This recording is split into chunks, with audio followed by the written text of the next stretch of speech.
मार्गशीर्ष मास के कृष्ण पक्ष गुजरात महाराष्ट्र के अनुसार कार्तिक को करना चाहिए। इसकी कथा इस प्रकार है। युधिष्ठिर ने भगवान श्री कृष्ण से पूछा, भगवान, पुण्यमयी एकादशी तिथि कैसे उत्पन्न हुई? इस संसार में वह क्यों पवित्र मानी गई तथा देवताओं को कैसे प्रिय हुई? श्री भगवान बोले, हे कुंती नंदन, प्राचीन समय की बात है। सत्य युग में मुर नामक दानव रहता था। वह बड़ा ही अद्भुत, अत्यंत रौद्र तथा संपूर्ण देवताओं के लिए भयंकर था। उस काल रूपधारी दुरात्मा महासुर ने इंद्र को भी जीत लिया था। संपूर्ण देवता उससे परास्त होकर स्वर्ग से निकाले जा चुके थे और शंकित तथा भयभीत होकर पृथ्वी पर विचरा करते थे। एक दिन सब देवता महादेव जी के पास गए। वहां इंद्र ने भगवान शिव के आगे सारा हाल कह सुनाया। इंद्र बोले, महेश्वर, ये देवता स्वर्गलोक से निकाले जाने के बाद पृथ्वी पर विचर रहे हैं। मनुष्यों के बीच रहना इन्हें शोभा नहीं देता। हे देव, कोई उपाय बतलाइए, देवता किसका सहारा ले? महादेव जी ने कहा, देवराज, जहां सबको शरण देने वाले, सबकी रक्षा में तत्पर रहने वाले जगत के स्वामी भगवान गरुड़ ध्वज विराजमान है, वहां जाओ, वे तुम लोगों की रक्षा करेंगे।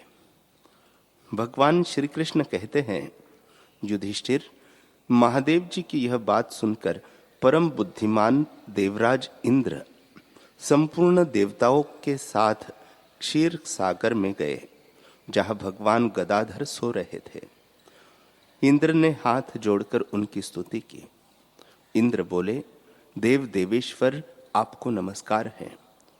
देव, आप ही पति, आप ही मति, आप ही कर्ता और आप ही कारण है।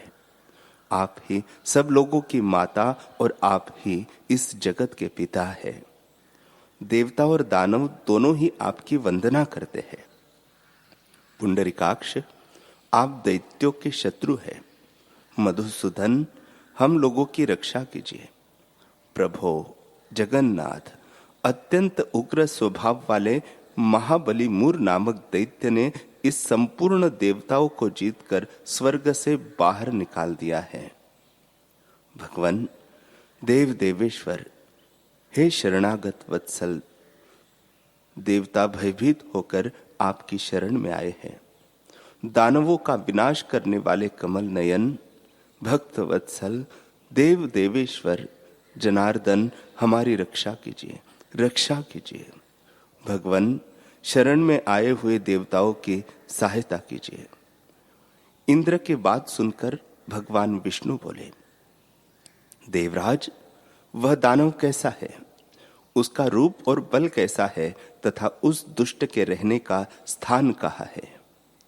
तब इंद्र बोले, हे देवेश्वर, पूर्व काल में ब्रह्मा जी के वंश में तालजंघ नामक एक महान असुर उत्पन्न हुआ था, जो अत्यंत भयंकर था। उसका पुत्र मूर दानव के नाम से विख्यात है। वह भी अत्यंत उत्कट, महापराक्रमी और देवताओं के लिए भयंकर है। चंद्रावती नाम से प्रसिद्ध एक नगरी है, उसमें स्थान बनाकर वह निवास करता है। उस दैत्य ने समस्त देवताओं को परास्त करके उन्हें स्वर्गलोक से बाहर कर दिया है। उसने एक दूसरे ही इंद्र को स्वर्ग के सिंहासन पर बैठाया है। अग्नि, चंद्रमा, सूर्य, वायु तथा वरुण भी उसने दूसरे ही बनाए हैं। जनार्दन, मैं सच्ची बात बता रहा हूं, उसने सब कोई दूसरे ही कर लिए हैं। देवताओं को तो उसने उनके प्रत्येक स्थान से वंचित कर दिया है। इंद्र की यह बात सुनकर भगवान जनार्दन को बड़ा क्रोध आया। उन्होंने देवताओं को साथ लेकर चंद्रावती नगरी में प्रवेश किया। भगवान गदाधर ने देखा कि दैत्यराज बारंबार गर्जना कर रहा है और उससे परास्त होकर संपूर्ण देवता दशों दिशाओं में भाग रहे हैं। अब वह दानव भगवान विष्णु को देखकर बोला, खड़ा रहे, खड़ा रहे। उसकी यह ललकार सुनकर भगवान के नेत्र क्रोध से लाल हो गए। वे बोले, अरे दुराचारी दानव, मेरी इन भुजाओं को देख। यह कहकर श्री विष्णु ने अपने दिव्य बाणों से सामने आए हुए दुष्ट दानवों को मारना आरंभ किया। दानव भय से विह्वल हो उठे। पांडुनंदन तत्पश्चात श्री विष्णु ने दैत्य सेना पर चक्र का प्रहार किया। उससे छिन्न भिन्न होकर सैकड़ों योद्धा मौत के मुख में चले गए। इसके बाद भगवान मधुसूदन बद्री का आश्रम को चले गए। वहां सिंहावती नाम की गुफा थी जो 12 योजन लंबी थी। पांडुनंदन उस गुफा में एक ही दरवाजा था। भगवान विष्णु उसी में सो गए। वह दानव मूर भगवान को मार डालने के उद्योग में उनके पीछे पीछे तो लगा ही था, अतः उसने भी उसी गुफा में प्रवेश किया। वहां भगवान को सोते देख उसे बड़ा हर्ष हुआ। उसने सोचा, यह दानवों को भय देने वाला देवता है, अतः निसंदेह इसे मार डालूंगा। युधिष्ठिर, दानव के इस प्रकार विचार करते ही भगवान विष्णु के शरीर से एक कन्या प्रकट हुई, जो बड़ी ही रूपवती, सौभाग्यशालिनी तथा दिव्य अस्त्र शस्त्रों से सुसज्जित थी। वह भगवान के तेज के अंश से उत्पन्न हुई थी। उसका बल और पराक्रम महान था। युधिष्ठिर, दानवराज मूर ने उस कन्या को देखा। कन्या ने युद्ध का विचार करके दानव के साथ युद्ध के लिए याचना की। युद्ध छिड़ गया। कन्या सब प्रकार की युद्ध कला में निपुण थी। वह मूर नामक महान असुर उसके हुंकार मात्र से राख का ढेर हो गया। दानव के मारे जाने पर भगवान जाग उठे। उन्होंने दानव को धरती पर इस प्रकार निष्प्राण पड़ा देखकर कन्या से पूछा, मेरा यह शत्रु अत्यंत उग्र और भयंकर था, किसने इसका वध किया है? कन्या बोली, स्वामिन, आपके ही प्रसाद से मैंने इस महादैत्य का वध किया है। श्री भगवान ने कहा, हे कल्याणी, तुम्हारे इस कर्म से तीनों लोकों के मुनि और देवता आनंदित हुए हैं। अब तुम्हारे मन में जैसी इच्छा हो उसके अनुसार मुझसे कोई वर मांग लो। देव दुर्लभ होने पर भी वह वर मैं तुम्हें दूंगा, इसमें तनिक भी संदेह नहीं है। वह कन्या साक्षात एकादशी ही थी। उसने कहा, प्रभो, यदि आप प्रसन्न हैं तो मैं आपकी कृपा से सब तीर्थों में प्रधान, समस्त विघ्नों का नाश करने वाली तथा सब प्रकार की सिद्धि देने वाली देवी हूं। जनार्दन, जो लोग आप में भक्ति रखते हुए मेरे दिन को उपवास करेंगे, उन्हें सब प्रकार की सिद्धि प्राप्त हो। माधव, जो लोग उपवास, नक्त भोजन अथवा एक भुक्त करके मेरे व्रत का पालन करे, उन्हें आप धन, धर्म और मोक्ष प्रदान कीजिए।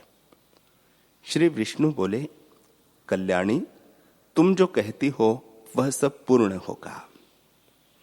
भगवान श्री कृष्ण कहते हैं, युधिष्ठिर, ऐसा वर पाकर महाव्रता एकादशी बहुत प्रसन्न हुई। दोनों पक्षों की एकादशी समान रूप से कल्याण करने वाली है। इसमें शुक्ल और कृष्ण का भेद नहीं करना चाहिए। यदि उदय काल में थोड़ी सी एकादशी, मध्य में पूरी द्वादशी और अंत में किंचित त्रयोदशी हो तो वह त्रिस्पृशा एकादशी कहलाती है। वह भगवान को बहुत ही प्रिय है। यदि एक त्रिस्पृशा एकादशी को उपवास कर लिया जाए तो 1000 एकादशी व्रतों का फल प्राप्त होता है, तथा इसी प्रकार द्वादशी में पारणा करने पर 1000 गुना फल माना गया है।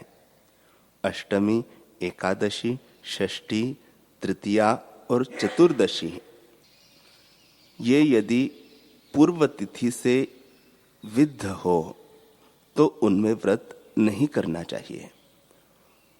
परवर्तिनी तिथि से युक्त होने पर ही इनमें उपवास करने का विधान है।